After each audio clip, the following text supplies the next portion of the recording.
سلام برای بچه، امروز منی برای یه ویدیو جذاب کال آف دیوتی که چگونه 20 عدد یا 40 عدد یا حتی 60 عدد CP رو کاملا رایگان به دست آورید. وقتی گزینه‌ای که اونجا خریدهاتون رو انجام میدید روی گزینه کناری اون کلیک میکنید به اینجا میرسید. خب شما 5-6 تا گزینه پیدا میکنید که باید روی گزینه دوم یعنی این گزینه کلیک کنید. خب وقتی اینجا کلیک کردید یه گردونه براتون میاره. جعبه هایی که پایین کنار اون یه انرژی داره، روی اون انرژی که کلیک میکنید. وقتی اونجا کلیک کردید 3 تا چیز انگلیسی نوشته، 3 تا جمله رو انگلیسی نوشته روز 1، روز 2، روز 3.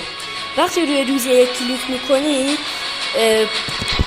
روز 1 کلیک میکنید 5 تا گزینه براتون میاره. خب شما باید 2 تا گزینه اول رو بزنید و مأموریت‌هاشو انجام بدید. مثلا اینطوری میاد روی گزینه کلیک میکنید و مأموریت‌هاشو انجام میدید و دوباره میای اینجا و اون گزینه براتون کنارش یه دونه علامت تعجب گذاشته. شما باید اونجا کلیک کنید و بعدش هم بیای اینجا گردونه رو بزنید و تمام میتونید 20 عدد یا 40 عدد یا حتی 60 عدد رو CP رو کاملا رایگان به دست آورید.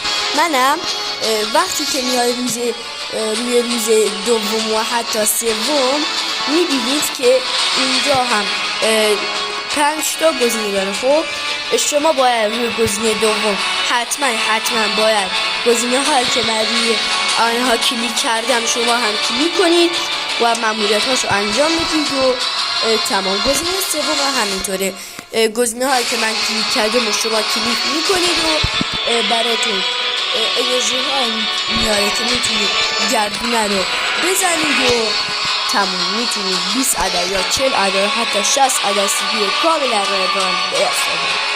خداحافظی میکنم با شما تا ویدیو جذاب دیگه.